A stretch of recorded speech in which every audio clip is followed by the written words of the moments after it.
Hi, so in this video, I'm going to talk about my thought process on the dollar and also how that is going to affect the euro as well.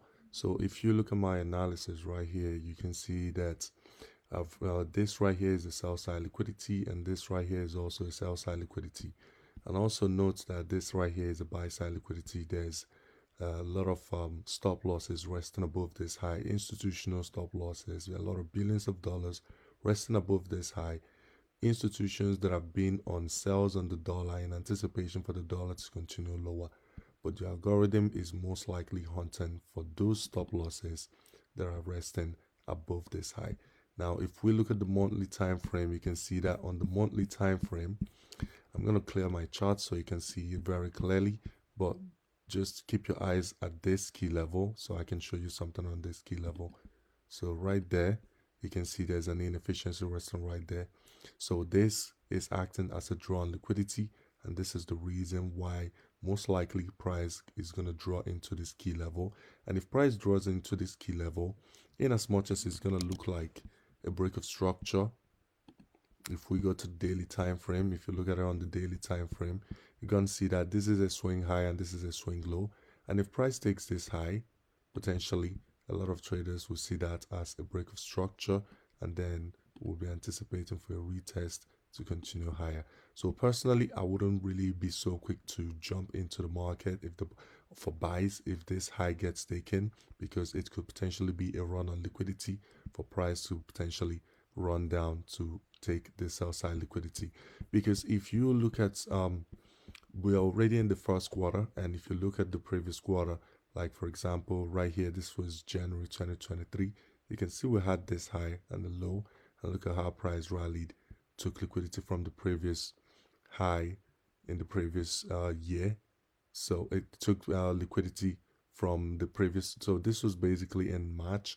Price rallied and took liquidity from the January high before dropping down to run the sell side of the January low as well, of the February low as well. So I wouldn't really be surprised to see price rally above here to run this December high. So once this high gets taken, I'll be watching closely. If I do see a rejection of this key level to the downside, then I'll be more keen to look for sells rather than looking for buys. But if we smash through this high and continuously go to the upside, then it means that potentially price could continue going to the upside. So now let's look at what Euro US dollar is showing us as well on the monthly. So now if we look at Euro US dollar, you can see that even Euro US dollar as well, it has this inefficiency resting right here. So I'm going to click my chart so you can see that Euro US dollar also has this inefficiency resting right here. So probably maybe this could also act as a draw on liquidity to attract price to the downside. But personally, the only thing I'm focusing more on is what the dollar is going to do.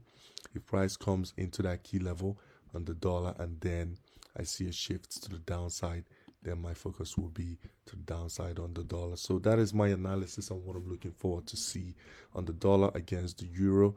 And if the dollar should take this high right here and reject, impulsively reject to the downside, then I'll look for sells on the dollar, and meaning I'll look for sells on the USD XXX pairs, and I'll look for buys on the XXX USD pairs. So basically, this is how I use the confluence between the dollar and euro. So if I'm looking for the dollar to go to the upside, it means I'm looking for euro to go to the downside. So if I'm looking for dollar to go to the upside, it means I'm looking for the euro to go to the downside. So they are inversely correlated. So if one is going up, I'm expecting the other to go the opposite direction.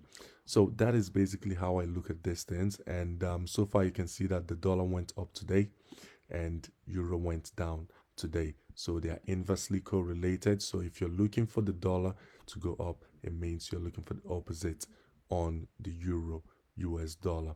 So that is my analysis right here on the dollar.